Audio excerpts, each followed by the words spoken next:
wonderful session. You know, Emily, Holly, Carol, and Scotty, right? The Right. panelists. Thank you so much again. And our students will appreciate this opportunity. Thank you. Yeah, thank you. It's always exciting to be able to connect with students. Especially I went to Emporia. I don't know about the other panelists, but I graduated from SLIM in 2018. And yeah, it was such a great experience. And I remember our professors would bring in librarians that were in the field and talk with us. And that was it was really nice to be able to see people in the field and how their work was going. So I appreciate the opportunity. So we'll go ahead and get started. We'll kind of go around and introduce the different panelists, and then we have kind of talked about what we would like to share ourselves about working in small academic libraries, and then we'll be able to answer questions. So my name is Emily Hemmerling. I'm the coordinator of library services at Hutchinson Community College. So I'm just going to go down my list. Holly Mercer, do you want to introduce yourself? I couldn't unmute there, excuse me. I'm Holly. I'm the director at the Dodge City Community College Library. Thanks. Carol. Hi there. I'm Carol Doms. I'm the academic librarian for Donnelly College Library in Kansas City, Kansas. And Scotty. I'm Scotty Zollars. I am the director of library services at Labette Community College in Parsons, Kansas. All right. So I was kind of go around and ask our other panelists, and we'll just go in that order of Holly, Carol, Scotty, and then I'll do my answer at last. So what do you enjoy the most about working at a small academic library, and what do you find to be the most challenging? So Holly, we'll start with you again. Well, I will say that academic libraries were not my first choice. So I've worked in public libraries since 1995. So I was a public library administrator in several different locations. And then I was here in Dodge City, and I applied at the community college to teach some classes. And they called me and said, "Will you be our director?" And I said, "No, I have a job, thank you." But we worked out that I would consult for them for 15 hours a week. And I started consulting and I loved it. I mean, like I said, I always thought I was on the public library track, and then I started working at academic libraries, and it's something I absolutely love. And one of the reasons I think it's because even though it's a small school, I feel like it's big in the support network. There's a lot of faculty I work with. I work under the academic affairs umbrella, so I'm constantly doing committee work, and I love the committee work and the chance to interact with different faculty and learn their specialties around whatever their passions are. I like to be able to work on grants. So it's freed up some of the time that I spent when I was in public libraries, the time that I spent on like HR type stuff and budgeting type stuff. I still have a department budget, but it's not near as much as, some of the millions of dollars I was working with at the public library. So I like that opportunity to really get to know students. But I also like that I have a public library background, because I brought some of that background to the academic library, and we do lots of programs. So we even have story times. So I have been very supported in my endeavors, and I love that kind of support that is on the campus. Basically, I could go on, but there's other panelists. I know we should have a time limit for ourselves, otherwise we'll just keep talking about it. Okay, so what do you find to be the most challenging? Yikes. The most challenging is probably some of the budget constraints. So I've been working a lot. It's only me. I'm the only librarian, and then I have 4 part-time assistants, which is great because it covers the desk. But that means I do all the instruction, all the one-on-one help with students. And then, as I said, I'm in a lot of meetings, so I'm on 8 committees. So fitting everything in is that's a big challenge. I've been pulling a lot of 10 and 12-hour days lately. All right, Carol. Alrighty. Donnelly, I started in mid-February. In fact, the Monday after the Chiefs won the Super Bowl. So I warned them, I said, I do not promise that I will be bright-eyed and bushy-tailed when I start off, but I was between jobs, and when they made the offer, it was like the Thursday or Friday before then. It just seemed natural to just start on a Monday, but I've kind of come full circle. I actually started my library career at an academic library, UMKC, first at their dental school when they had a library, and then at Miller Nichols. And I've traveled around. I do remember Scotty when I worked for EBSCO, mostly on the cereal side. So I used to go visit Labette. And so I've done that. I've been a medical librarian. I've been a corporate librarian. I got to build a library from scratch, which is pretty awesome. And a few things in between. And this one came up. I knew of Donnelly. Donnelly is a very small private Catholic college in Kansas City, Kansas. In fact, I think it wouldn't take you more than a minute to cross over because it's only 3 buildings. The brand new academic building, which is lovely compared to the old hospital they used to live in, and the the library was a fright. I'm glad they have a nice spacious one there. They have a nursing program, and that's in a small building on the other side of the quad, and then they have a event center. So it is extremely small. We have right now a population, and I only know this, a student population of 266. And the faculty is equally small. So we're all housed in the same area with the exception of the nursing program. And it is a great way to get to know people right away, smaller, intimate ones. One of the reasons the students love going there is they do get a lot more attention, and especially those. Donnelly has a quite diverse population, higher Hispanic. So a lot of people are going to be, they're going to be first-time graduates from college there, which is quite exciting. We have a lot that were immigrants, so English is not their first language. And then we have a bunch of students that they've been working and they want to come back and get their nursing degree or business degree. And so you have an older clientele as well. So I think the thing that attracted me the most was the community around there, that the faculty and staff really are passionate about making their students successful and helping them succeed.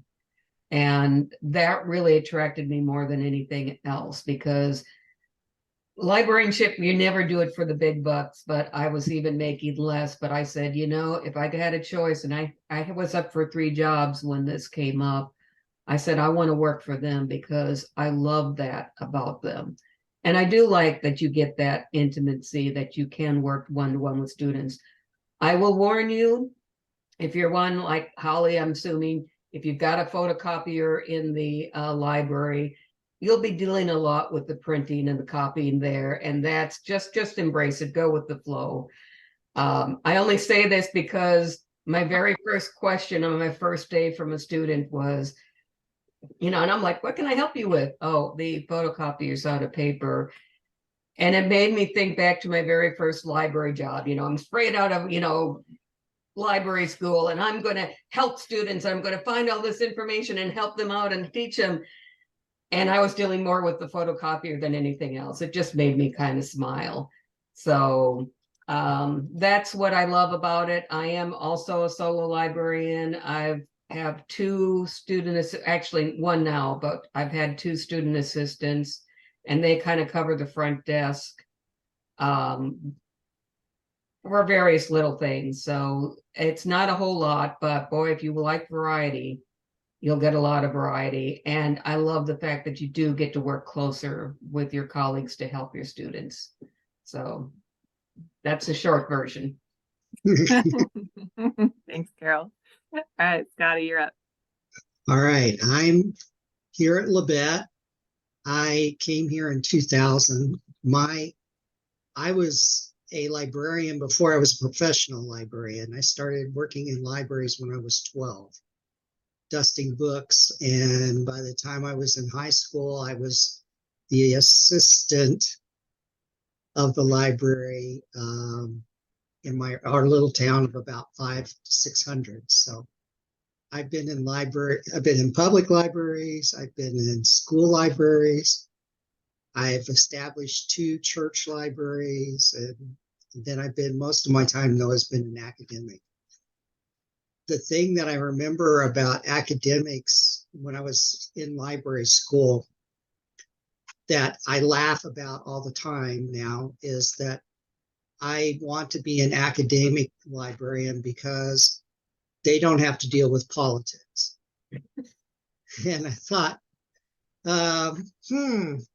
guess that's wrong now. So that was a big shocker. You still get the politics, it's just a different type. Like the others have said, the community college, the thing with me is it's not a research position.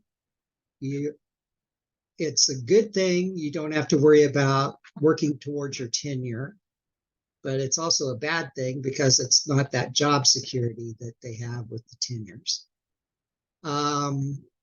But I can focus more on the students. I can do the teaching part of the library. The frustrating part, I would say, is like the others have said, at times I feel like my library is an ATM for the college, and that kind of frustrates me. But I also there's a lot of paperwork, there's a lot of administration stuff that has to do with it, but that comes with the position, with the managing position. I have 2 assistants. One works with the front desk and works with our electronics presence and social media presence. And then I have my assistant that has been at the college since Methuselah left, but she's been there for over 36 years. She has a lot of history at the college, and she's my library assistant and taught me a lot with working with people, because she is a detail person, which balances me as an idea person. And over the 25 years we've been together, it works really well she works really well as my assistant. So there we go. All right, thanks. I feel like for me, I'm just hitting the same things that everyone else has said, so you'll probably recognize some themes. By far the most rewarding thing working at a community college library is the relationships you build with other people. The students, you get to work with them one-on-one, and you get to see them grow into like actual adults over 2 to 3 years. And then you also really get to know the faculty. And so that makes a huge difference when you're doing instruction sessions, when you're helping students, because you know who their instructor is. And like others have said, that you don't go into librarianship for the money, and you don't work at a community college for the money. You do it because you truly believe in what you're doing. And so the culture on campus is unlike anything that I ever experienced, when I was on the bigger community or the bigger colleges. You may work at a big university, but you may never see anyone outside your little building. And here I get to go to all the different buildings and department meetings and meet all these people because we're all working towards the same goal. And so that's probably the coolest part. And there's a sense of community that's really hard to describe. It's hard to describe unless you've been through it, especially if you haven't grown up in a small town. Is that we're all kind of working to help each other. So there is a current student that we have that comes in a lot, and she currently delivers pizza. That's her job. but she wants to do something better. And so she is literally delivering my family's pizza every other week, but I am getting to help her get her degree to get a new job.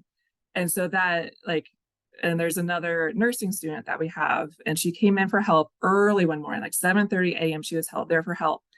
And through our conversation, I discovered that she just got off the night shift working at the same nursing home as my aunt. And so I'm helping people that are going to be caring for my family members. So that's like a huge part of why I love working in a smaller college and a smaller community. Not that Hutch is small, we're 40,000, but it's a smaller community. And then the biggest challenge really is you get to wear so many different hats, and that's really fun because there is never a boring day, but wow, it can be exhausting after, especially when you go through those really busy seasons where grants are due. It's research paper season, so students are in a lot. Currently, I'm also the solo librarian. But we do have 2 other positions. We just filled one, and we're still hiring for a digital services librarian. So hopefully by next January, maybe we'll be fully staffed for the first time since September. But yeah, so that's by the biggest challenge. No day is the same, but no day is the same. And I think, Holly, did you have something you wanted to add to yours before we move Yeah, on? I talked about how much I'm working right now, but let me just say that what Emily said, it is seasons. Unlike the public libraries, like some days are very, very busy, and then others it's quieter. And one of the benefits that I have to be honest about is all the holiday time I get off is not something that I've ever experienced in any job before. So I started this job in November, 4 years back, and I got a whole week off for Thanksgiving. And I was so shocked by it. I was like, are they going to pay me? Like I really didn't believe they were going to pay me for Thanksgiving. And then I went back to work for 3 weeks and then 3 more weeks off. I was like, this is unbelievable. Like, it blew my mind. So that's pretty cool. Yes, we cannot emphasize the perks enough. And at Hutch, we also get like a floating holiday. So it's like an extra bonus day that they just decide, like, well, if 4th of July falls on a Thursday, then we'll just make the floating holiday a Friday. So then everybody gets like a 4-day weekend. So yeah, I agree, that is nice. And we've moved to 4 days a week all along. We have like 3 or about 4 weeks that we have to go all the time. But yeah, the days off, that's a big perk. Along with that. Yes. Assuming like the rest of you that it's they close the campus or something along that lines, and it doesn't count against your PTO or vacation time. It's just, oh, we're closed, so have a nice time. And yes, you still get paid. And it's like, I could get used to this. I believe I get 4 weeks of vacation on top of my holiday pay. Mhm. So it's very generous. Yes. And I think Hutchinson is the same. We start out new hires at 3 weeks of vacation and then 12 days of sick pay, and then the paid holidays. And then that increases every year that you work. At least the vacation increases every year. And then, across the state, you're also getting you'll be in keepers. Most places also have an additional, it's not a pension, they don't match anything, but they'll have other individual retirement plans that you can just set up with direct deposit through HR and do that way. We have a board benefit that helps pay for insurance. Insurance is insane, so it doesn't feel like it helps a lot, but it does help a lot. I think it pays for about half of my policy, and I have a family policy, so that is nice. But yeah, there are a lot of perks. Yeah, I will mention this because we're under the Archdiocese of the Catholic one. So Donnelly was too small, but under the Archdiocese, I was actually quite impressed with what options there was for me for insurance. because I really wasn't expecting a whole lot in that area. And so again, they're pulling from a larger pile so they can negotiate that. And you can kind of pick and choose your level on the health insurance as well as vision and dental. And I'm like, well, that makes up for the, as I said, the salary wasn't as good there, but the other perks are pretty decent. So I'm like, I'm good. Yeah. All right, so we'll go on to our next question. Again, we'll start with Holly. Why Okay. would you encourage? Over here. Oh, I'm sorry. Did you have more to say, Carol? Oh, no, somebody has a question, Kathy. I was just going to say another perk. I used to work at Colby Community College, and we had free parking. We got into all the sporting events free, all the plays, everything was, I mean, because they wanted you to come. It was just, yeah. So yeah, there are a lot of really nice perks that way. Yes. I'll let you talk. Yep. No, that's right.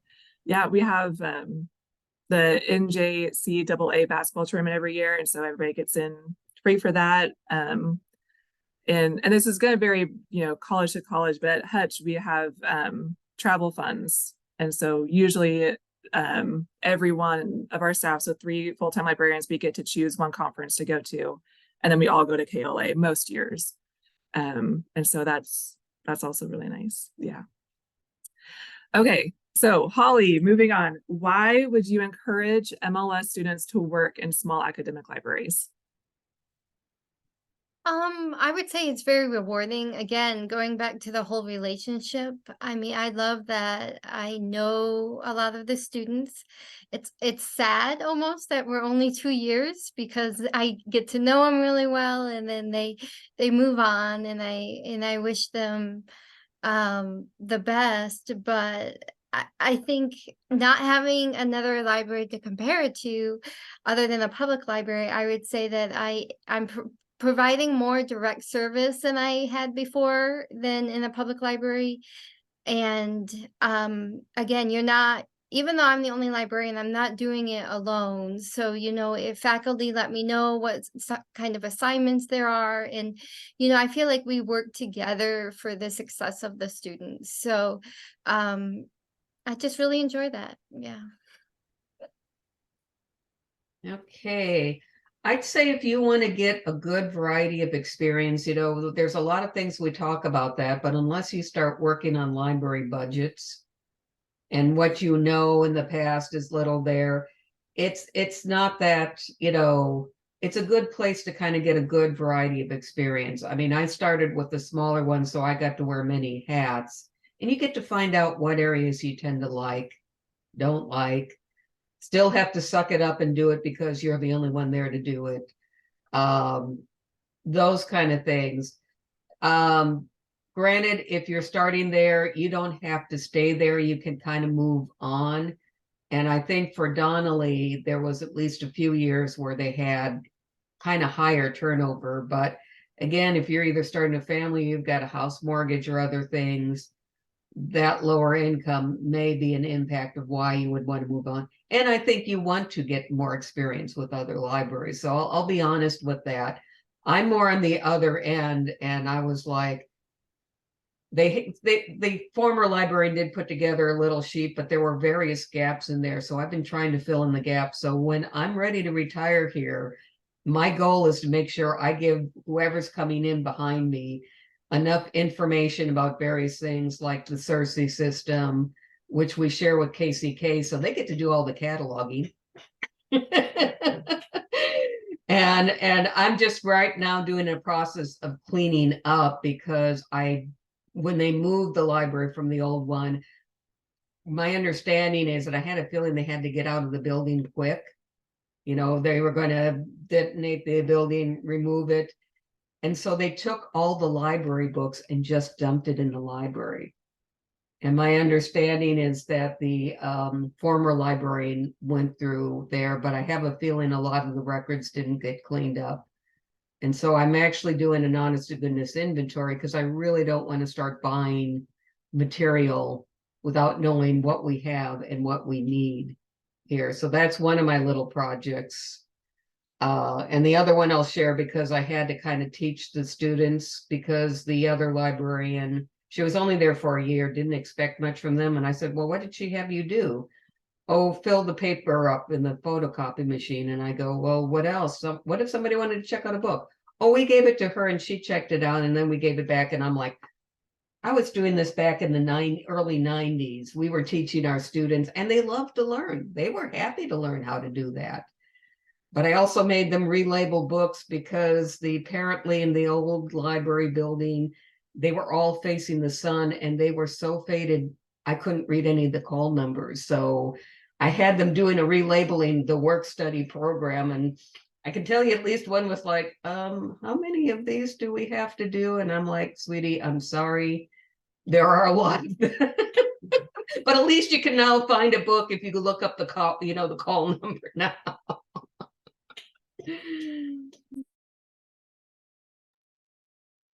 All right, Scotty.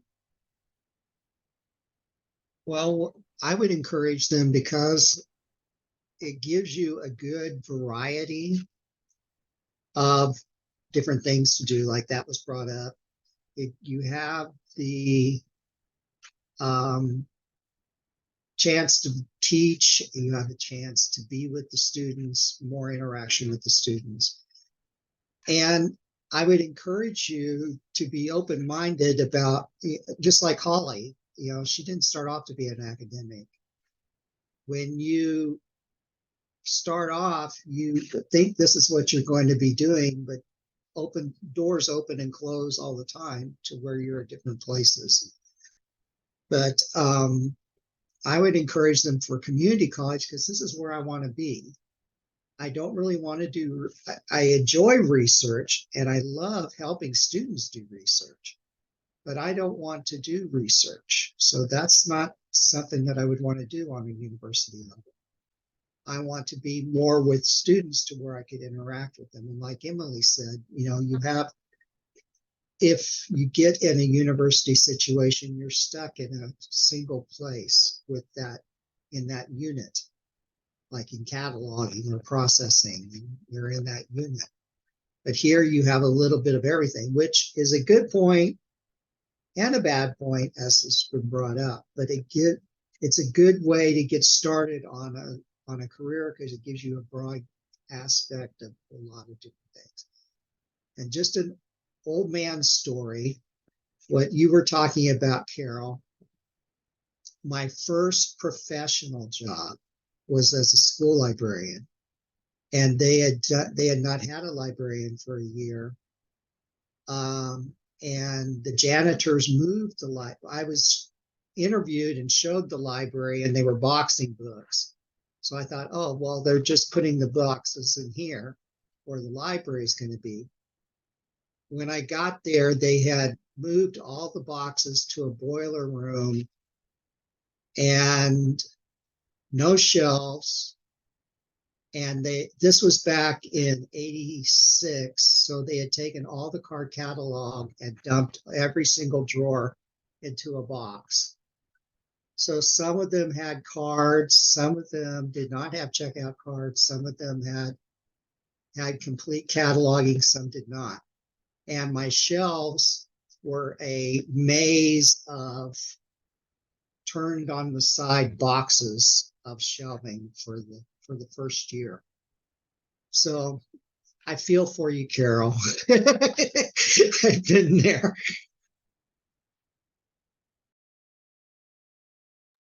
Right. And I'll just echo everybody else. It is a great place to get experience in a wide range of areas. And also helped me because I really kind of waver between like public library or academic library.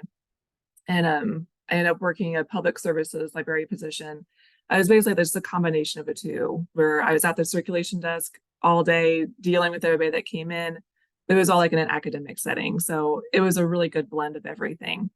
But I also think I would encourage everybody to go to a smaller college library because you get to try new things because we usually don't have a whole lot of staff or time. And so if somebody is willing to try, like, hey, I want to try this new idea, we will let you. That's how like our social media pages started growing, was somebody wanted to take those on. Absolutely, it's all yours. Here's the password. Somebody want to try a different type of display, or they went to work with the art department to bring in art. Absolutely, you know, and so you get to try any ideas that you have. You usually get free reign. So that can be really fun and rewarding because you get to do your own style with it. So I think we have a question, so we're gonna pause right there. Sarah, yeah. Hi, thank you. I need some clarification in trying to suss out the difference between a small academic library versus a medium or larger size academic library. It sounds as though from Mr. Zollars that one of the primary differences is that the librarians at larger institutions are expected to do their own research on something, as opposed to, say, assisting students with their research, or maybe in conjunction with their research projects. So number one, am I understanding that correctly? And number two, is that a function of the, I don't know, the staffing hierarchy? Like you might have library staff versus library faculty, and maybe there's adjunct or non-tenure people. I still kind of don't understand that whole structure. Okay, let me try to explain it. I guess I'll try. First off, in my position, it's not a tenured position. And so having to work towards tenure is what I was talking about. I get to avoid having to work towards tenure, which is a good point, but it's also a bad point because it doesn't have as much job security with that way. But no, I don't have to come up with, that's what I was talking about, was working towards the tenure. But students, everybody in the library has to help them with their research, and we enjoy helping them with their research. One of the things that came out with the research part, and this is something that you can, as Emily was talking about, was try out things, is I came up with what was called the paper of the year, because research on the undergraduate level is not as high level as the others. But these students were coming up with topics which were awesome. And so we came up with what was called the paper of the year. And we come out every year, and we reward different ones that have done research on a certain topic, and they present the paper of the year. So there's still research, but you get to help with research. You don't have to worry about focusing so much on, am I making tenure? Am I ticking all the boxes off and doing everything up there with that? So I can chime in, I'm under the other head, I'm the dean of the SLIM first. I haven't been here 8 years. And then 2 years ago, the previous dean of the libraries abruptly left, and then provost kind of asked me to take over interim basis first, and then 6 months later, okay, everybody seems to like you, so why don't you continue? So I took over, and there are some kind of internal situation as well. So think about this. It's all relativity. Emporia State University is a big university. Personally, I don't think so. So, but that doesn't mean anything in terms of librarians' faculty status. So if you go to MIT, to my understanding, MIT doesn't have faculty librarian, right? So It's kind of, unexpectedly. So many big libraries, I mean, academic libraries do not have tenure system. More and more, actually, they, well, kind of common cause, what? Money. Okay, they, Scotty mentioned, the libraries is kind of became like an ATM machine, So, well, that's kind of easy target. So first thing, they kind of eliminate the tenure, and then other thing, and then kind of status. They may have faculty status, but they may not have tenure system. So it's basically at will. So you teach or you research, but you don't have that status. So it doesn't matter small or big. That's a kind of one clarification. It has nothing to do with the size. But ESU as a mid-size or small, university, we have 5 tenure line faculty members in the library, and we are very proud of that. 5 is quite significant with this size. At the same time, we don't have non-tenured line for real kind of service level, and also we kind of, well, historically we didn't have cataloger as a faculty status. So still we don't have cataloger, with the faculty. So we have staff, librarian / cataloger, and we have ILL, interlibrary loan, full time. That's it. And then we have archives. Even our archivist, university archivist, is not tenured. It's not faculty status. And then we have public service coordinator. That's a step level. So again, it depends. They tend to pretty much clarify that, because when I started with UMKC, there were definitely 4 librarian levels, librarian 1 through 4 being the highest. And I believe that was faculty tenure track. It's been too long since I've been there, but it will vary from place to place. And most of them will spell out if it's a faculty tenure track type system, usually when they're doing the hiring and things like that. Because I do teach a couple of classes. One is a little 1-credit course on introduction to library resources. And then I co-teach what's called first experience, where the ones that are brand new to the college experience, we're teaching them things on service, because Catholic community and servicing your community is important. Learning that transition from high school to studying on your own, and you're accountable for whether you do the work or not, and how do you manage your time. They had one on careers. So how to do a resume, how to do, there's stuff I had to admit I wish I would have had when I was going to college. And then the last section that we're still finishing up on is finances, how to deal with credit cards, how to deal with those things, to kind of help them transition to that. You're an adult now, you get to make these decisions, but you also get to pay for the consequences if you do things poorly, or to your benefit if you do things well or work hard to do that to your favor. So long thing, does that kind of help?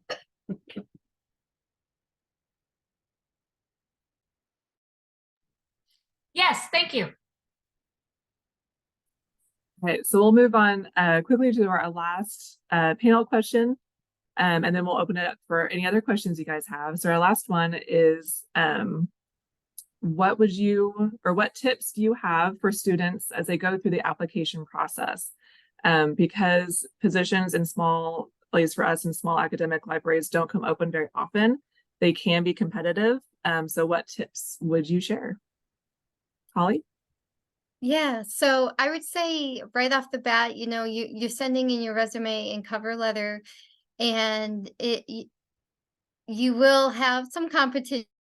I think that's just natural. So in your cover letter, I would suggest that you show your personality a little bit. show why you want to work in a library, what are the things that you look forward to doing, what are some of the things that you have done. A lot of times, I think that there's very good cover letters, but they're a little bit generic. So, someone that's hiring wants to know more about you. So, make sure that you stand out a little bit in that way. And then I think, as you progress through the stages, you want to show, as Scotty said, he took it from me that I was going to encourage everybody to be open-minded. You may be have a passion for a certain area, and that's great. I think retain that passion, but then be open to learning about new areas as well, and express that during the process. And then if you get hired as well, keep that open-mindedness and share your passion. I think the other thing too is, especially in small libraries, a lot of the support staff, although it might be small, they're going to be involved in the interview process, or at least I have my staff involved in the interview process. And I really value it when a candidate respects the experience of my staff. They may not have a professional library degree, but for one, for example, she's worked in the library for 23 years. She's my expert. She knows everything about everything. If I can't find something, she will answer that for me. And that, that expertise is so important.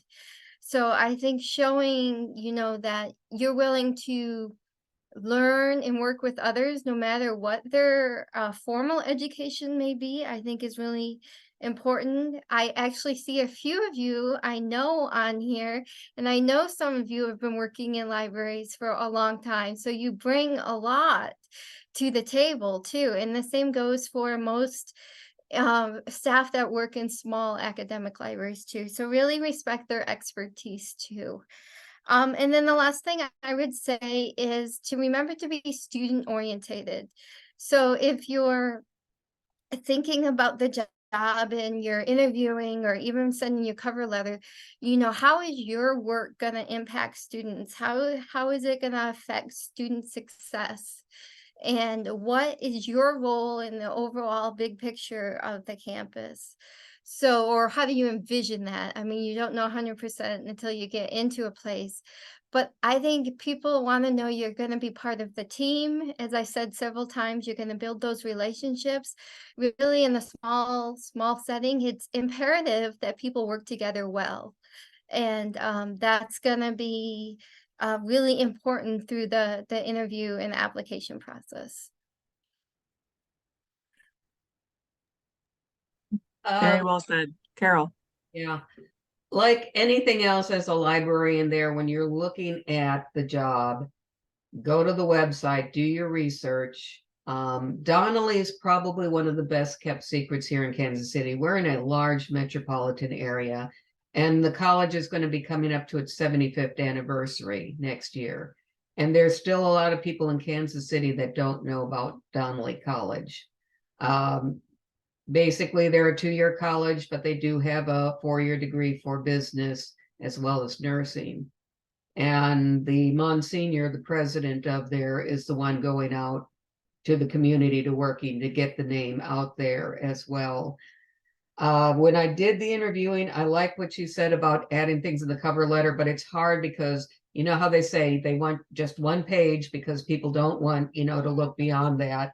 So when you're looking at the job description, key in on where you can emphasize things that they're saying and saying, I have, I've worked in this, or I would be a good match for this because of X, Y, and Z, because of past experience. If you're new, but you can incorporate other things. I was actually working with a student who was a business one, but everything he did was like in construction. And he goes, well, I really don't have any experience. And I said, well, do you show up on time?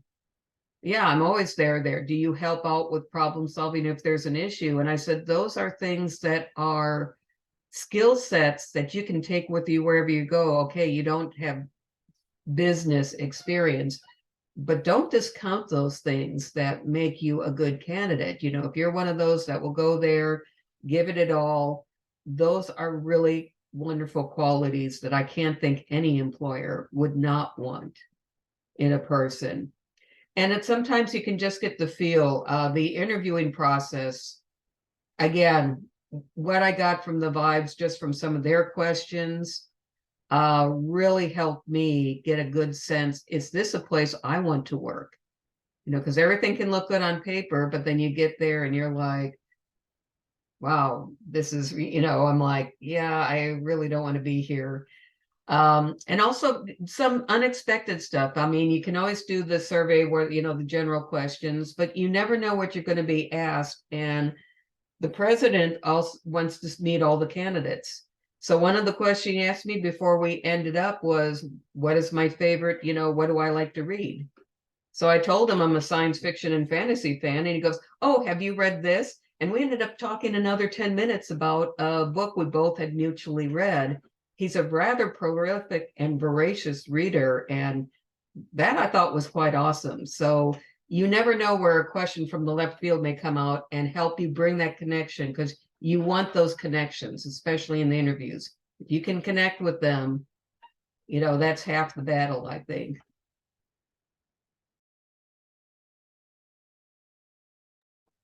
All right, Scotty. Well, I agree with everything that's been said up to now. I agree with the personality. I agree with doing your research. You need to know about where you're going and where you're actually interviewing at. What's the town like?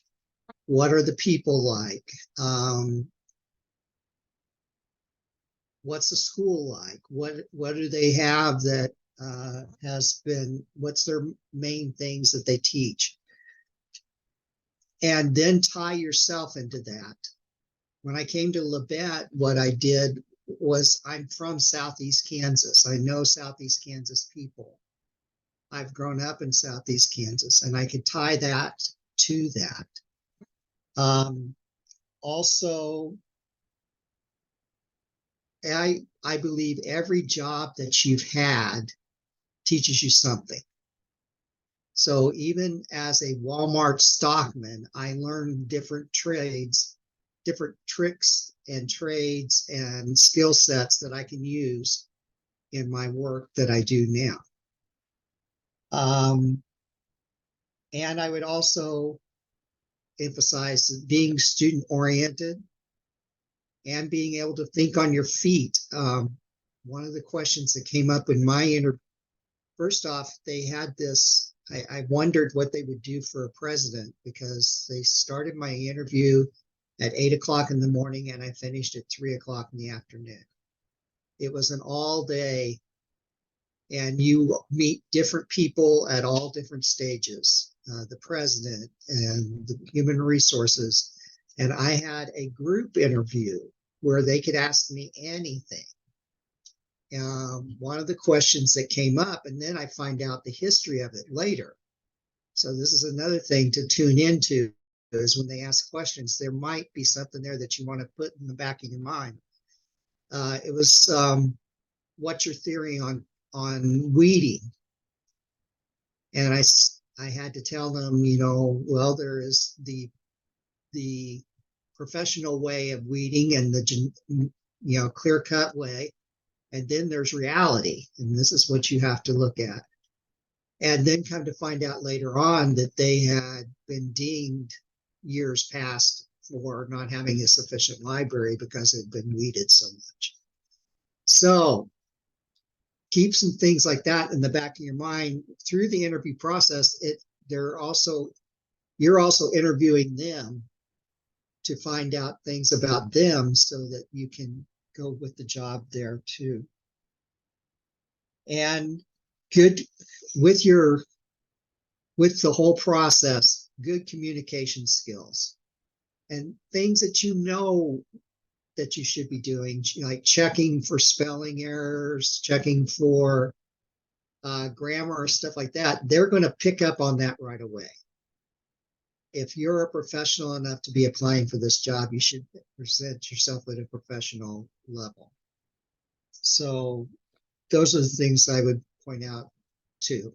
And also, like Holly said, show respect, because when you are going for the interview process, you may have a janitor on the interview process. And at the community college level, it takes everybody from the person that cleans the toilets to the president to get the process done. And everybody deserves respect.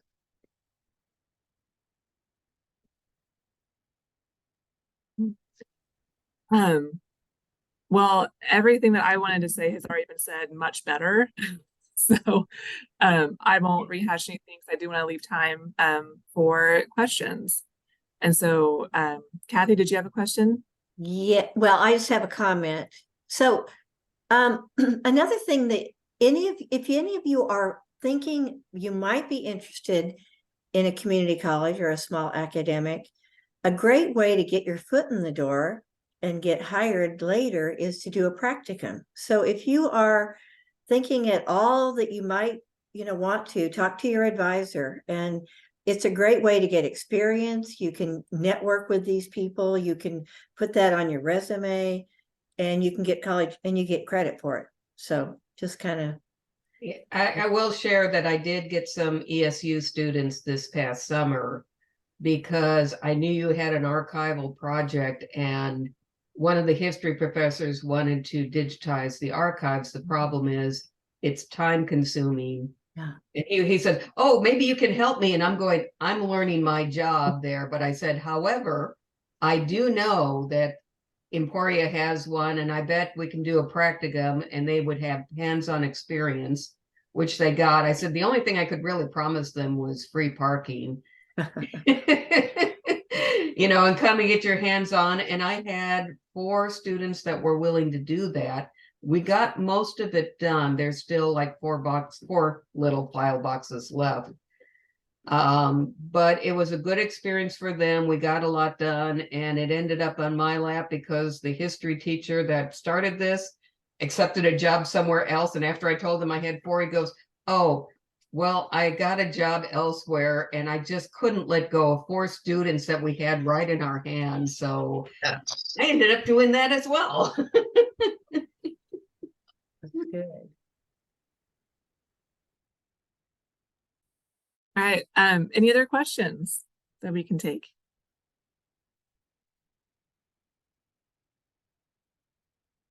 Otherwise, we'll just keep talking about how much we love our jobs. I did have a quick question just about faculty collaboration, sort of the joys and the perils and all of that, because I know that that's a pretty significant part of working as a librarian at one of the small colleges. I would say I love it, actually, working with faculty. And like I said, we have started a lot of programming. I haven't really found any perils, honestly, because I feel like we work really well together. We're all focused on student success. I do wish they would check out more of the books that I specifically buy for them. But that's probably my biggest thing is I try to, make sure that when I build the collection, that I'm keeping students and faculty in mind, and faculty don't always check out what I get for them. So I guess that's a peril, but I find it to be a really good process. Yeah. I have to ask you a quick question, Holly. Is it ones that they asked you to buy for the library that they're not checking out, or these are ones that you... Both. Okay. Yes.